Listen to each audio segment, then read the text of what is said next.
मोदी तो चूं-चूं का मुरब्बा है, मोदी को कौन पूछता है? अगर कोई पूछता है तो चीन में सुब्रमण्यम स्वामी को पूछते हैं।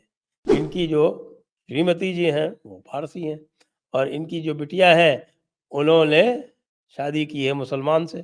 पूर्व विदेश सचिव थे उनके बेटे से और बिटिया के बेटों के नाम जो हैं, वो अरबी हैं। कहने का मतलब है कि बिटिया ने मुसलमान बेटों को जन्म दिया है। सबसे पहले आपसे अनुरोध है कि कृपया एक क्यूआर जो देख रहे हैं आप उसको स्कैन करके हमें पत्रम पुष्पम से अनुग्रहित करें।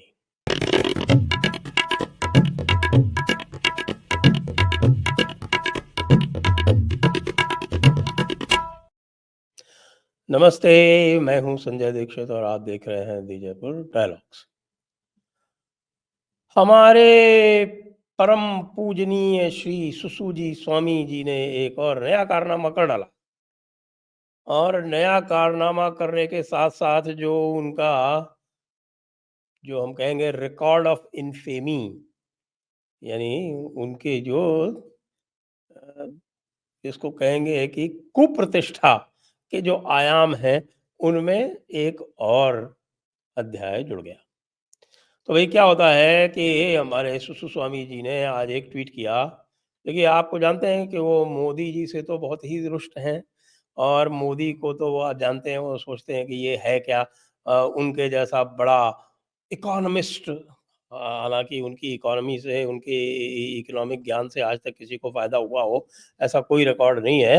ये अवश्य है कि वो आईआईटी दिल्ली में कभी इकोनॉमिक्स पढ़ाया करते थे, कभी हार्वर्ड में पढ़ाया करते थे, ऐसा कहते हैं, लोग भी कहते हैं, हो सकता है पढ़ाया भी करते हो। मैं तो उस पे डिस्प्यूट नहीं करता। लेकिन मेरा ये मानना है कि आज तक कोई भी जो इकोनॉमिस्ट है, जो हार्वर्ड वाला है खास तौर से, वो तो मोस्ट यूज़लेस होता है। ये हार्वर्ड, कोलंबिया के जो इकोनॉमिस्ट हैं, ये आज तक आके कुछ भी भारत में नहीं कर पाए और वो रघुराम राजन आया था ना, ध्यान है आपको रघुराम राजन? वो बड़ा भारी इकोनॉमिस्ट बनता था अपने आप को हार्वर्ड वाला। उसका क्या हाल हुआ आके और कैसे वो पिटा और कैसे उसने जो है वो पूरे हमारे आर्थिक तंत्र को पीटा, उसका सबका उदाहरण सबके सामने है। तो सुसु स्वामी जी जो है वो रोज़ मोदी जी को कोई भी मौका नहीं छोड़ते गाली देने का और क्रेडिट तो आप सोच ही नहीं सकते, कोई भी काम होता है तो उसका क्रेडिट जो है सदैव सुसु स्वामी को ही जाता है, भले ही वो राम मंदिर ही क्यों ना हो, भले ही वो काशी विश्वनाथ को क्यों ना हो। जहाँ भी कोई ऐसा मैटर होगा वहाँ हमारे स्वामी जी महाराज जो हैं वो तुरंत पहुँच जाएँगे कूद कर। अब लेटेस्ट सुनिए, आपको पता है कल एक बहुत बड़ा कूटनीतिक एक आयाम स्थापित किया, भारत ने एक बड़ी कूटनीतिक सफलता अर्जित की।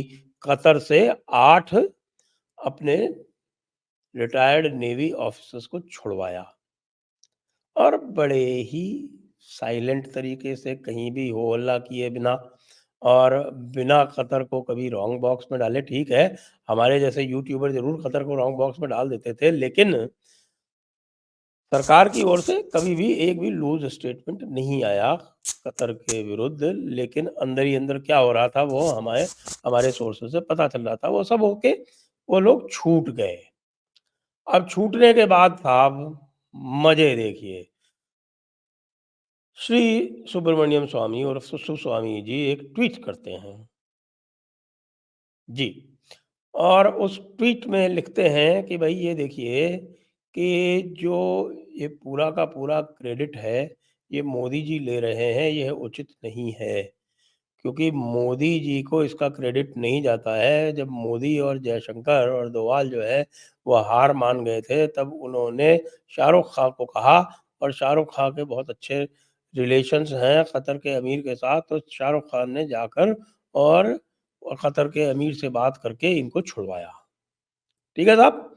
अब इसमें आप कहेंगे कि भई मोदी जी जो 1 दिसंबर को कतर के अमीर से मिले थे, वो क्या है?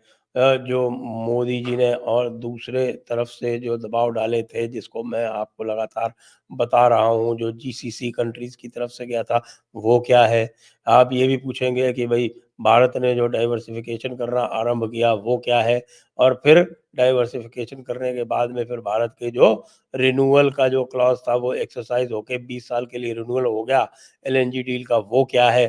साम, दाम, दंड, भेद, ये चारों आपने देखा कि ये थे हुए थे। और उसका परिणाम जो है वो आपने देख लिया। लेकिन वो कह रहे हैं कि साहब नहीं, ये सारा काम तो शाहरुख खान ने कराया। लेकिन मज़े की बात ये है कि शाहरुख खान के यहाँ से उनकी पीआर ने, पूजा डडलानी की तरफ से शाहरुख खान ने एक पूरा स्टेटमेंट जारी कर दिया और कह दिया कि भाई मेरा कोई लेना-देना नहीं है। मेरा कोई लेना-देना नहीं है। और सबको पता है कि शाहरुख खान का कोई लेना-देना हो नहीं सकता। शाहरुख खान आखिरकार हिंदुस्तानी मुसलमान है। हिंदुस्तानी मुसलमान को और हम मुसलमान क्या समझते हैं, आप जानते हैं? अरब का मुसलमान जो है वो हिंदू को रिगार्ड करता है। वो हिंदुस्तानी मुसलमान को अपने जूते की नोक पर रखता है। ये सबसे पहले साइकोलॉजी समझ लीजिए अरबों की। तो जब वो साइकोलॉजी आप समझ गए तो आप समझ सकते हैं कि शाहरुख खान क्या करते हैं। लेकिन पंचर वाला जुबैर इस पे भी नहीं माना। आप देखिए पंचर वाला जुबैर जो है, वो कहता है ये तो शाहरुख खान का बड़प्पन है। अरे भाई, मोदी क्या होता है? मोदी तो चूं-चूं का मुरब्बा है। मोदी को कौन पूछता है? अगर कोई पूछता है तो चीन में सुब्रमण्यम स्वामी को पूछते हैं और अरब देशों में शाहरुख खान को पूछते हैं या फिर आमिर खान को पूछते हैं। बाकी किसी का क्या लेना-देना? ये अलग बात है कि मोदी जी को इस समय अबू धाबी में आज ही एक भारत के बाहर का सबसे बड़ा मंदिर, उसका उद्घाटन करना है। ये अलग बात है कि वहाँ ज़ायद स्टेडियम में उन्होंने एक इतनी बड़ी एक वहाँ पर मीटिंग कर डाली, इतनी बड़ी वहाँ पर एक पब्लिक गैदरिंग की और पब्लिक स्पीच दे डाली। ये अलग बात है। ये भी संभवतः शाहरुख खान ने कराया होगा, नहीं तो हमारे सुब्रमण्यम स्वामी और सुसु स्वामी जी ने जो है वो कहा होगा कि साहब तो आप कर देना, इसलिए ऐसा हो गया। वैसे बाकी जो सुब्रमण्यम स्वामी जो है ना, इनके बारे में हम आपको कई बार बता ही चुके हैं। इनकी जो श्रीमती जी हैं, वो पारसी हैं और इनकी जो बिटिया है, उन्होंने शादी की है मुसलमान से। पूर्व विदेश सचिव थे उनके बेटे से और बिटिया के बेटों के नाम जो हैं, वो अरबी हैं। कहने का मतलब है कि बिटिया ने मुसलमान बेटों को जन्म दिया है। तो ये जो कन्वर्शन इन्होंने कराया, ये तो ठीक है। इनका आज तक आपने कभी भी ये नहीं सुना होगा कि भई कोई ये घर वापसी के लिए कोई काम कर रहे हैं। ये क्रिश्चियन कन्वर्शन के खिलाफ भी कुछ नहीं बोलते हैं और जो लोग करते हैं ना, उनको ये लोग ये क्या टॉन्ट करते हैं। इनको ये पता होना चाहिए कि इस समय जो कार्य हुए हैं, यूसीसी के बारे में आपने कुछ नहीं बोला।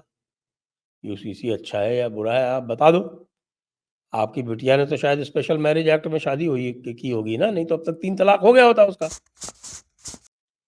तो ये यूसीसी के जो उपयोग हैं उसके बारे में ही लोगों को बोल दो सुसु स्वामी जी। और नहीं तो एक बात आपको एक जानकारी दे देते हैं, बहुत बड़ा काम होने वाला है। यूसीसी तो हो गया, यूसीसी को लेके पेट में दर्द है लोगों के, लेकिन उसका भी आप तारीफ नहीं कर सकते। आप भी उसमें भी कोई ना कोई मीन मेग निकाल लोगे, मुझे पता है। असम के मुख्यमंत्री ने एक बहुत बड़ा काम ये किया है कि उन्होंने ये जो चंगाई सभाएँ होती हैं ना, जो हीलिंग वाले जो अ, गैदरिंग्स होती हैं, जो नाटक किए जाते हैं जिसमें झूठ-मूठ लोगों को हील किया जाता है, उनके ऊपर रोक लगा दी है। आज कैबिनेट में डिसीजन हो गया, अब बिल पायलट होके कुछ दिनों में बिल पास हो जाएगा। अब आप ये बताओ कि आपको इस बात से प्रसन्नता हुई या आपको दुःख हुआ? क्यों? क्योंकि हम अच्छी तरह से समझ रहे हैं कि इस समय आप जो है वो किन ताकतों के हाथों में खेल रहे हैं। वैसे तो आप बात करेंगे हिंदुओं की, लेकिन साथ में आप ये कहेंगे कि साहब हम तो 3 मंदिरों से सैटिस्फाइड हैं। क्यों? क्योंकि मंदिरों का कन्वर्शन ही अल्टीमेटली जो बड़ा कन्वर्शन, जो लोगों का कन्वर्शन, जातियों का कन्वर्शन जो होता है, वो वहीं से आरंभ होता है और उसी के प्रति आप सॉफ्ट हैं। मैंने जब भी आपको असदुद्दीन ओवैसी से बात करते देखा है, मैंने कभी नहीं देखा कि आपने कुरान की जो टीचिंग्स हैं, उनके बारे में कभी कुछ कहा हो। आपके मुँह से कभी कुरान और हदीस या बाइबल के बारे में कुछ भी कभी सुनने को नहीं मिलता। आप ऊपर-ऊपर की बातें करके निकल लेते हैं। तो ये बताइए, अब तो कतर वाले यहाँ आ गए, वो स्वयं ये कह रहे हैं, ये स्टेटमेंट उनका नेवल ऑफिसर्स का स्वयं है कि इसके लिए यदि किसी को क्रेडिट जाता है तो एकमात्र मोदी जी को जाता है। अब इसके ऊपर आप क्या स्टेटमेंट देंगे, ये बता दीजिए, उसके बाद फिर हम मानेंगे कि भई आपके पास कोई बहुत इंटरनल इन्फॉर्मेशन थी और आपको कोई पता था कि साहब शाहरुख खान ने बहुत बड़ा काम कर दिया है। भई शाहरुख खान का नाम ही क्यों लिया? आमिर खान का नाम भी तो ले सकते थे, किसी का नाम ले लेते। अब आपका भी मुझे लगता है कि चंगई सभा से आपका भी हो चुका है कुछ मामला गड़बड़। तो आप जो दूसरी चंगेई सभा जो बाकी हो रही है ना, उनके विरोध में तो कुछ बोल दो, कुछ तो करो, या खाली क्रेडिट ही लेते रहोगे आप? अब खुद को क्रेडिट नहीं मिला तो कह दिया साहब से शाहरुख खान ने किया। ये भी कह देते कि शाहरुख खान ने मेरे कहने से किया, ये कह देते तब भी हमारे कुछ समझ में आता। अरे! सुसु स्वामी जी, छोड़ो यार। अब आप उस स्टेज पे आ गए हो कि आप कुछ भी कहोगे ना, ये बिल्कुल उसी तरह से हो रहा है कि आप सूरज की ओर मुँह उठा के थूक रहे हो। इससे अच्छा और कुछ नहीं इसका डिस्क्रिप्शन हो सकता। कोई बात नहीं, रोते रहो, कलपते रहो, ईर्ष्या में जलते रहो। जितना ईर्ष्या में जलोगे, उतना जो है आस-पास थोड़ा-सा प्रकाश तो होगा ही। जलोगे तो प्रकाश तो होगा ना। ठीक है, हम उसी में हाथ थाप लेंगे, कोई नहीं। जय हिंद, जय भारत, वंदे मातरम।